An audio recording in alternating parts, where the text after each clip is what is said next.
The emergency room nurse asked me the same question 3 times. Did someone do this to you? Each time, my mother answered before I could. No. She slipped down the porch steps. The nurse looked at me instead. Not my mother, not the police officer standing beside the curtain. Me. I stared at my swollen leg. The knee no longer looked human. Blood had soaked through the temporary bandages. The pain was so intense I couldn't even cry anymore. Finally, I whispered one sentence. My brother hit me with a metal rod. The room fell silent. Mom stood so fast her chair scraped across the floor. You ungrateful little liar. The nurse immediately stepped between us. Mom. You need to step outside. Mom pointed at me with a shaking finger. She's trying to destroy her own brother. The police officer slowly opened his notebook. Everything changed because of those 8 words. My brother hit me with a metal rod. But that wasn't where the story started. It started 48 hours earlier, with a wedding invitation I never should have opened. My name is Lauren Whitmore. I'm 31 years old. I work as a forensic accountant for a regional healthcare company. Numbers have always made more sense to me than people. Numbers don't lie. People do. Especially my older brother, Derek. Growing up, Derek could talk himself out of almost anything. Broken windows, stolen money, failed classes. Mom always had the same explanation. He's under pressure. He didn't mean it. Stop making your brother look bad. Eventually, everyone stopped questioning him. Except me. One Thursday afternoon, Derek stopped by my office. I need a favor. That sentence alone made me nervous. He dropped an elegant cream-colored envelope onto my desk. I'm getting married next month. I looked up. Again. He laughed. What? You've never mentioned being engaged. I wanted it to be a surprise. The invitation was expensive. Embossed gold lettering. 5-star hotel ballroom. Over 300 guests. His fiancée's name caught my attention immediately. Victoria Langford, the daughter of a successful commercial real estate developer. I smiled politely. Congratulations. He grinned. She's incredible. I know. You'll love her. Then he leaned closer. And Lauren, don't start asking weird accountant questions. He laughed. I laughed too. At the time, I thought it was just another one of Derek's jokes.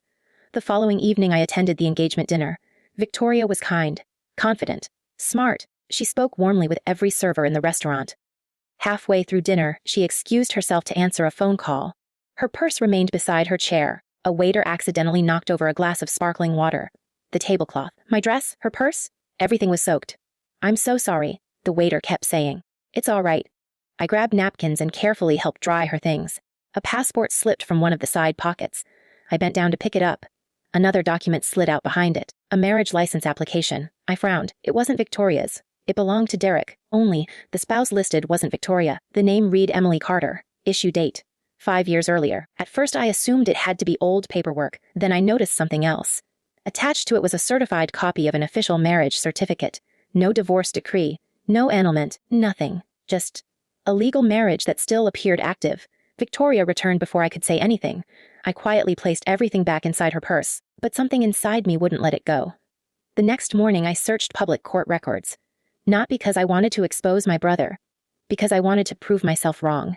Instead, I found exactly what I feared. Marriage. 5 years earlier. Still legally valid. No divorce filing, no separation. Nothing. Then I found Emily. She lived less than 40 minutes away. I stared at her phone number for nearly an hour.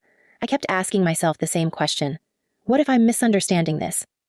Then another question replaced it. What if I'm not? I finally called. A woman answered softly. Hello, Emily. Yes. My name is Lauren. I'm Derek Whitmore's sister. Silence. Then a quiet laugh. I wondered when someone from his family would finally call. My stomach dropped. You know he's getting married. Another long silence. Then one heartbreaking sentence. I thought he was still my husband. I didn't contact Victoria. Emily did. She deserved to tell her own story. The engagement party ended before sunset. The wedding was canceled before midnight. By sunrise, Derek knew exactly who had told the truth. My birthday arrived the following evening. I almost canceled dinner. Mom insisted. Family needs to stick together. Those words should have warned me. She invited only immediate family. No cousins, no aunts, no friends, just the 4 of us. Dad claimed he had to work late. Looking back, I think he knew something was coming. Dinner ended strangely. Nobody touched the birthday cake. Nobody sang. Ryan. No. Derek kept checking the garage through the kitchen window. Then he stood. I've got your birthday present. I frowned. You bought me something? He smiled. Oh? I made it myself. He walked into the garage. Mom followed him. When they returned, Derek wasn't carrying a gift. He was carrying a heavy steel tire iron. For 1 second, I honestly believed he was joking. Then he looked me directly in the eyes. You ruined my future. I slowly stood. Derek Victoria deserved the truth. So did Emily. His face twisted with rage. You chose strangers over family. No, I chose the truth, he screamed, then swung. The metal rod crashed into my left knee with a sound I'll never forget. A sickening crack echoed through the dining room. I collapsed instantly. The second blow never came, not because Derek stopped, because the tire iron slipped from his hands after the first strike. I screamed. I couldn't feel my foot. Blood spread across the hardwood floor. Mom didn't run to help me. She clapped, once, twice, then looked down at me with complete satisfaction. Finally, she smiled. Someone put the trash in its place. Derek grabbed the tire iron, looked at my shattered leg. Then at Mom. We're leaving. As the front door slammed behind them, I dragged myself across the kitchen floor toward my phone. Every movement felt like fire. I reached the emergency call button with shaking fingers. Then everything went black. When I woke up after surgery, the first thing I saw wasn't my family. It was a clock. 3 hours had disappeared. The second thing I noticed was the machine beside my bed. Steady beeps, steady breathing, steady pain. Then someone gently spoke my name. Lauren. I turned my head. An orthopedic surgeon stood beside the bed, Dr. Benjamin Harris. His expression told me everything before he opened my chart. I want to explain exactly what we found. I nodded. The kneecap was shattered into multiple pieces. He pointed to the X-rays. The impact also fractured the upper part of your tibia. I stared at the screen. It looked like someone had dropped a hammer onto a porcelain plate. We were able to reconstruct the joint. He paused. But I need you to understand something. I already knew. You may never regain full movement. He nodded slowly. You'll need months of rehabilitation. Probably longer. You'll walk again, but it may never be the same. I closed my eyes. Not because of the pain, because my brother had changed the rest of my life in less than 2 seconds. An hour later, Officer Natalie Brooks entered my room. She carried a small notebook. I need to ask what happened. Before I answered, the door opened. Mom walked in. She smiled as though she were visiting someone with the flu. There you are. She looked at the officer. My daughter slipped. Officer Brooks didn't even look at her. She looked at me. Ms. Whitmore. I only need your answer. Mom immediately interrupted. She's on pain medication. She doesn't know what she's. The officer calmly raised one hand. I'm speaking to your daughter. The room became silent. I looked directly at the officer. My brother struck my knee with a steel tire iron. Mom laughed. Oh, honestly. She's always been dramatic. Officer Brooks wrote exactly one sentence. Then looked up. Did anyone witness it? I answered without hesitation. My mother. Mom folded her arms. I witnessed her fall. Officer Brooks nodded once. Thank you. Then she turned toward another officer standing outside the room. Please ask Mrs. Whitmore to wait in the hallway. Mom's smile disappeared. What? We need to continue the interview. I'll stay. No. You won't. For the first time in my life, someone had told my mother no. She left without another word. By evening, the pain medication had worn off enough for memories to become painfully clear. Every word, every movement, every sound. Especially the clap. I couldn't stop hearing it. Not the metal rod, not my own scream. My mother's applause. As if she'd been waiting years for someone to hurt me. The following morning, my cousin Rachel arrived carrying flowers. She looked terrified. I didn't know until this morning. I smiled weakly. It's okay. No. She shook her head. It isn't. She hesitated. Lauren, I need to tell you something. I waited after Derek left your house. He came to Uncle James's place? What did he say? Rachel swallowed. He said. Lauren won't talk. Nobody believes her anyway. The room became very quiet. Then she added, he wasn't worried. He acted like everything was already handled. 2 days later, Victoria visited. She looked exhausted. Dark circles surrounded her eyes. She sat beside my hospital bed for almost a minute before speaking. I'm sorry. You have nothing to apologize for. If you hadn't called Emily, I would have married him. She placed a folder on my bedside table. I found these while packing my things. Inside were photocopies, bank statements, rental agreements, insurance documents. Every one of them listed Derek as married, not engaged, married. 5 years he hadn't hidden one lie. He'd hidden an entire life. I thought I knew him? Victoria whispered. I didn't know anyone. That same afternoon, Emily arrived. The woman Derek had married 5 years earlier. We had never met. She quietly sat beside my bed. Neither of us spoke for several moments. Finally, she reached into her purse. I think you should have this. She handed me a small leather notebook. What is it? I started writing down every lie Derek told me. I slowly opened it. Dates, promises, excuses, missed anniversaries, fake business trips, unexplained disappearances. Every page documented another deception. Near the back, one sentence caught my attention. If anyone ever tells the truth about me, I'll make sure they regret it. I looked up. When did he say this? Emily answered quietly. Almost 2 years ago. A chill ran through my body. The attack hadn't been impulsive. Threatening people who exposed him was already part of who he was. The next morning, Mom returned. She didn't bring flowers. She didn't ask how I felt. She closed the hospital room door behind her, then placed an envelope on my bed. "What is this?" "Family." I frowned. Inside were typed statements. Everyone already signed, by relatives, each claimed the same thing. Lauren slipped on the kitchen floor. I stared at the pages. There were no witnesses. Mom smiled. "There are now." She leaned closer. "If you sign one too, this all goes away." I looked at her, then at my bandaged leg, then back into her eyes. "You watched your son shatter my knee. You applauded. And now, you want me to lie." She sighed impatiently. "You've always cared more about being right than protecting your family." I slowly picked up the papers. For 1 second, she smiled. Then I tore every page in half. Once. Twice. Again. The pieces drifted across the hospital floor. Mom's smile vanished. She stood. "You've chosen strangers over blood." I answered quietly. "No. I chose the truth." She stared at me for several seconds, then walked out without looking back. As the door closed, Officer Brooks stepped into the hallway. She had witnessed the entire exchange. She glanced at the torn statements scattered across the floor, then looked at me. "I think," she said softly, "your case just became much stronger." Physical therapy began 23 days later. The first session lasted 11 minutes. I cried through 8 of them, not because the exercises were impossible, because every bend of my knee reminded me exactly how it had been broken. My therapist, Monica, never rushed me. She simply said, "Don't measure progress by pain, measure it by movement." Some days, movement meant lifting my foot 1 inch. Other days, it meant standing for 10 seconds. Healing wasn't dramatic. It was painfully ordinary. While I was learning to walk again, Derek was learning how difficult it was to keep a lie alive. Officer Natalie Brooks called one afternoon. "I wanted to update you." I muted the television. "Okay, we executed a search warrant this morning." My stomach tightened. "For what?" "The metal rod. They found it hidden." "Yes. Behind insulation in your mother's garage attic." I closed my eyes. He hadn't thrown it away. He'd hidden it. Officer Brooks continued. "Our forensic team also recovered traces of your blood." For several seconds, neither of us spoke. Then she quietly added, "He told officers he'd never touched it." His first lie had already collapsed. A week later, Emily called me. "Lauren, I think Derek's getting desperate." "What happened?" "He came to my apartment." I immediately sat upright. "Are you all right?" "Yes." "But he offered me $50,000. For what?" "To say we were never legally married." I almost laughed. Not because it was funny. Because it was impossible. Marriage records don't disappear because someone writes a check. Emily sighed. When I refused, he said I'd regret it. I immediately called Officer Brooks. By evening, Emily had given a formal statement. Derek had just created another witness against himself. No one trapped him. He simply couldn't stop digging. Victoria wasn't finished either. She requested a meeting. Not at a restaurant. Not in my apartment. At the district attorney's office. When I arrived, she placed 3 banker boxes on the conference table. The prosecutor raised an eyebrow. "What's all this?" Victoria answered calmly. "My engagement." Inside the boxes were contracts, wedding invoices, emails, travel reservations, business correspondence. Everything Derek had asked her to organize while planning the wedding. I thought these were wedding documents. She looked toward the prosecutor. They're actually evidence. One folder contained emails where Derek claimed he was single and never married.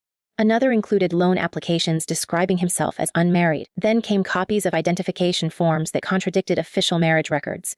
The prosecutor quietly smiled. He just turned a family assault case into something much larger. Victoria looked at me. "I almost married him. The least I can do now, Wall, is help stop him from hurting someone else." Meanwhile, Derek wasn't thinking about consequences. He was thinking about escape. One of his business partners, Michael Jensen, later testified about a meeting they had. According to Michael, Derek walked into the office carrying a shredder.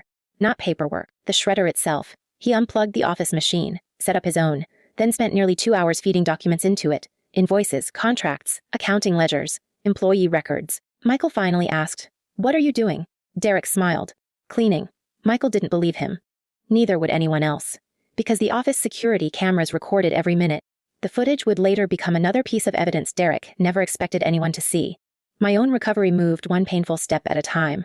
Exactly 6 weeks after surgery, Monica placed 2 parallel bars in front of me. "I think you're ready." "For what?" "To stand," I laughed. "I've been standing." "No," she smiled. "You've been surviving. Today, you're going to move forward." Every muscle in my left leg shook.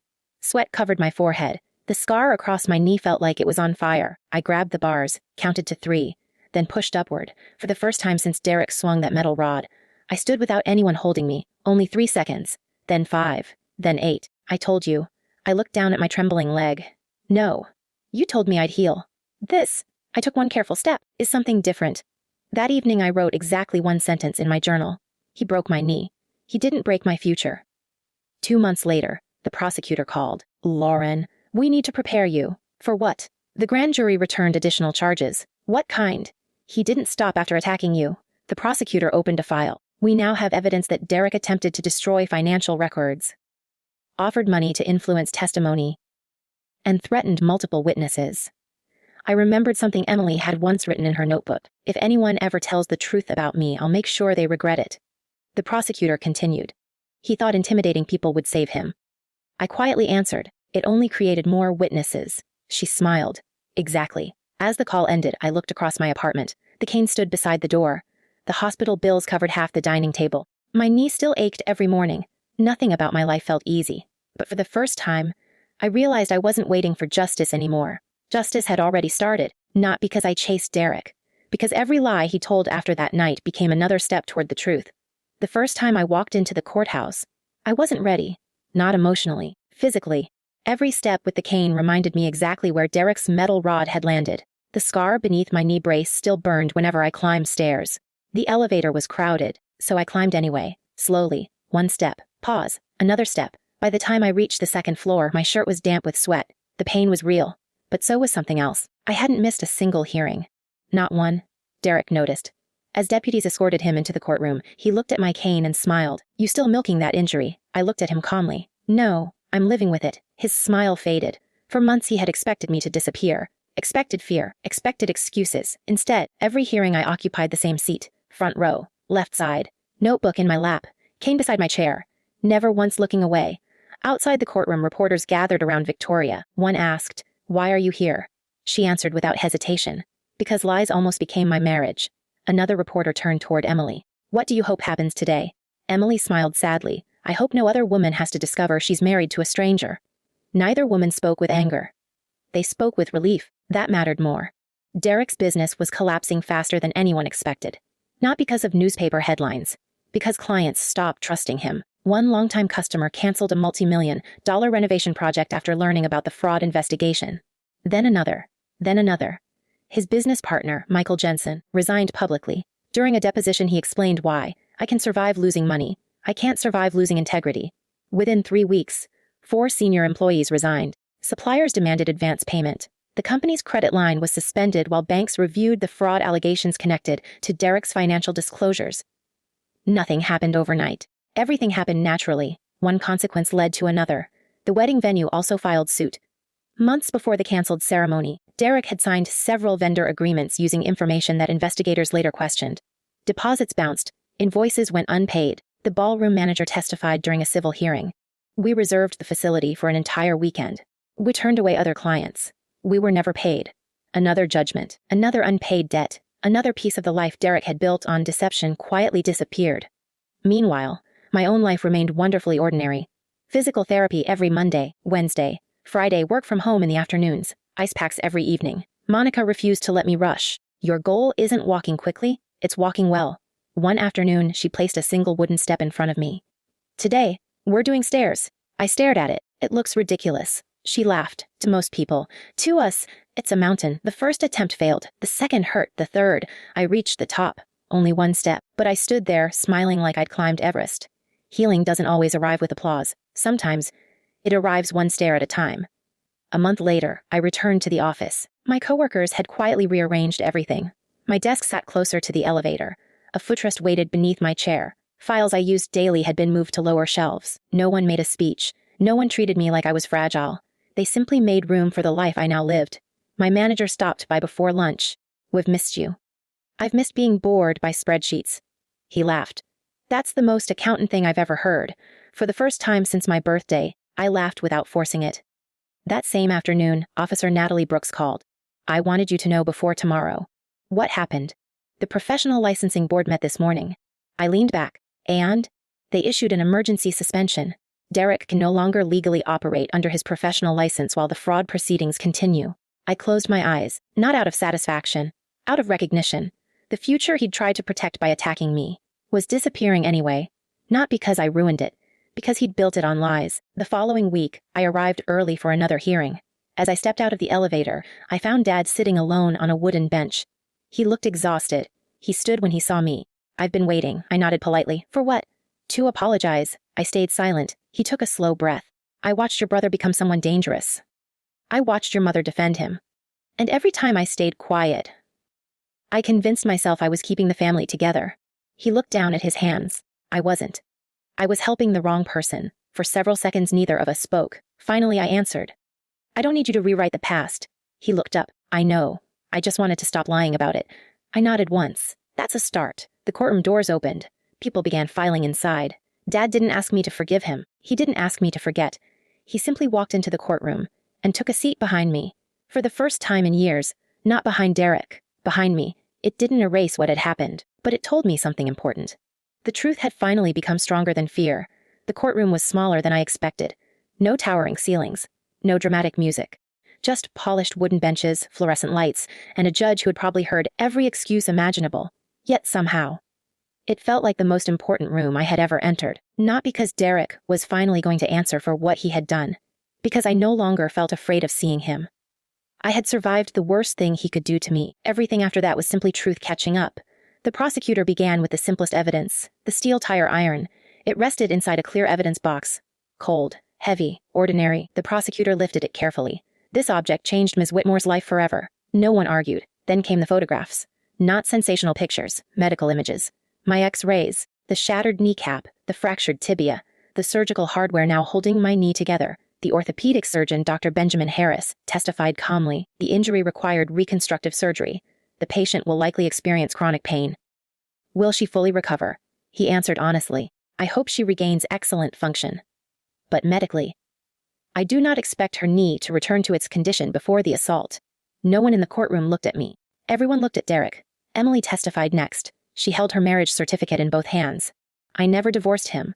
The prosecutor asked, "When did you learn he planned another wedding?" "The day Lauren called me." "Were you still legally married?" "Yes." "Did the defendant know that?" Emily almost laughed. "He reminded me every year whenever I asked him to file for divorce." The courtroom fell silent. Victoria walked to the witness stand afterward. She wasn't angry. She looked relieved. The prosecutor asked, "Why did you cancel the wedding?" She answered without hesitation, "Because I discovered I was marrying someone who was already married." "Were you informed by the defendant?" "No." "Who informed you?" She looked toward me. "His sister." The prosecutor nodded. "What happened less than 24 hours later?" Victoria's voice became quieter. "He attacked the only person who told the truth. Then it was my turn." Walking to the witness stand took longer than it should have. Not because I was nervous. Because my knee still refused to bend naturally. Every step reminded the jury what that metal rod had done. After taking the oath, the prosecutor asked only one question. "Why did you contact Emily?" I looked at the jurors. "Because she deserved the truth." "Did you contact her to ruin your brother?" "No." "Why not?" "Because the truth belongs to the people living inside the lie." The courtroom became completely silent. I continued. "I never wanted Derek arrested. I wanted him to stop hurting people. Telling the truth exposed him. Then the truth wasn't the problem." The prosecutor thanked me, then turned toward Derek. He had chosen to testify, against his attorney's advice. The prosecutor stood only a few feet away. "Mr. Whitmore, why did you strike your sister?"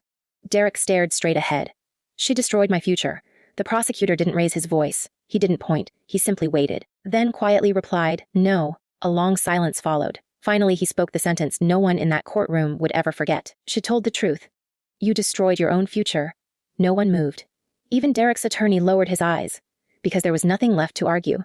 The truth had become painfully simple. The judge recessed for 2 hours before returning with a verdict. When everyone stood again, the courtroom felt different. He adjusted his glasses, reviewed several pages, then began, "Mr. Whitmore, the evidence establishes a deliberate assault intended to intimidate a witness." He continued reviewing each conviction supported by the evidence presented during the trial, including the assault and the fraud-related offenses proven in court. The judge imposed a prison sentence, ordered Derek to pay restitution for my medical expenses, and awarded civil damages arising from the injuries he caused. His professional license was revoked under the applicable rules, and the business he had built unraveled as clients and partners chose to leave after the truth became public. Then the judge turned toward my mother. "Mrs. Whitmore, the court has also considered your conduct after the assault." He described how she had knowingly provided false information during the investigation and attempted to influence witness statements. The penalties reflected her own actions. Then he looked directly at her. The greatest damage done in this courtroom was not caused by silence. It was caused by choosing to protect wrongdoing instead of your daughter.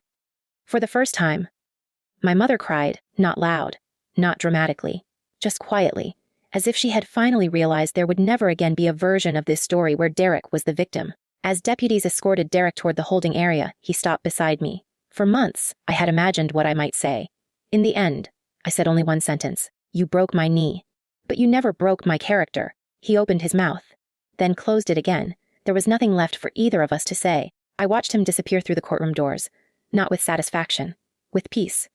Because justice didn't erase the scar on my leg, but it made sure the truth would never carry the scar instead. 2 years later, I still couldn't run.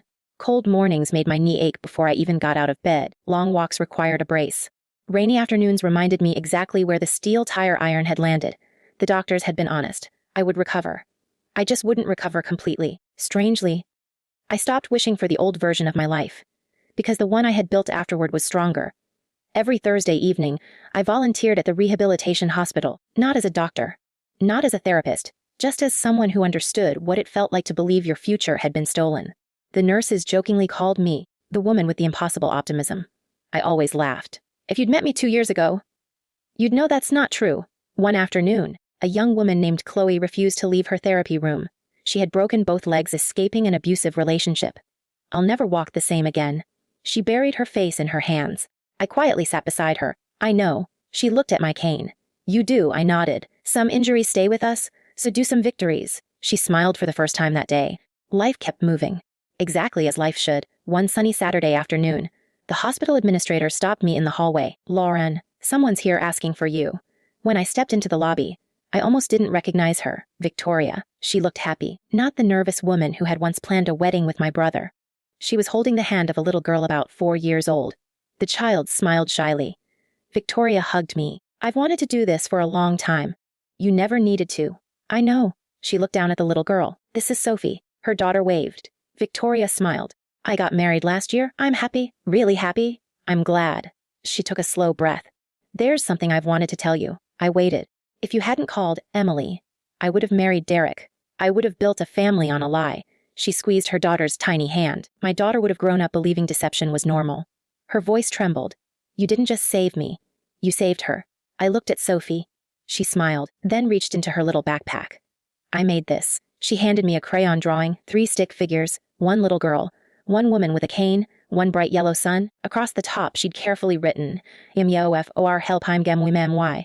I folded the drawing carefully. It still hangs in my office today. A few weeks later, the rehabilitation hospital invited me to speak during orientation for new orthopedic patients. About 40 people sat quietly in folding chairs. Some wore casts, some used walkers. Others sat in wheelchairs wondering whether life would ever feel normal again. The coordinator introduced me. This is Lauren Whitmore. She knows what rebuilding looks like. I walked slowly to the front, set my cane beside the podium, then looked around the room. I wish I could promise every one of you that healing is quick. It isn't. I wish I could promise that the pain disappears. Sometimes it doesn't. I still limp. My knee still aches. But one day, you'll stop measuring your life by what you lost. And you'll start measuring it by everything you refuse to give up. When I finished, nobody applauded immediately. Some people were crying, others simply nodded. Because they understood, hope doesn't always sound loud. Sometimes, it sounds believable. That evening I left the hospital just before sunset. The park across the street was full of families. Children chased each other across the grass. Couples walked hand in hand. I crossed the path slowly. Each step still carried a slight limp. I no longer tried to hide it. Halfway across the park, my phone rang. The screen showed the rehabilitation hospital. I answered. We have another group starting next month. We were wondering, would you come back? I smiled. I'd be honored. As I ended the call, I looked down at the scar running across my knee. For years I thought it represented what my brother had taken from me. I finally realized it represented what he failed to take. He thought breaking my knee would stop me from standing. All he did was teach me what real strength looked like.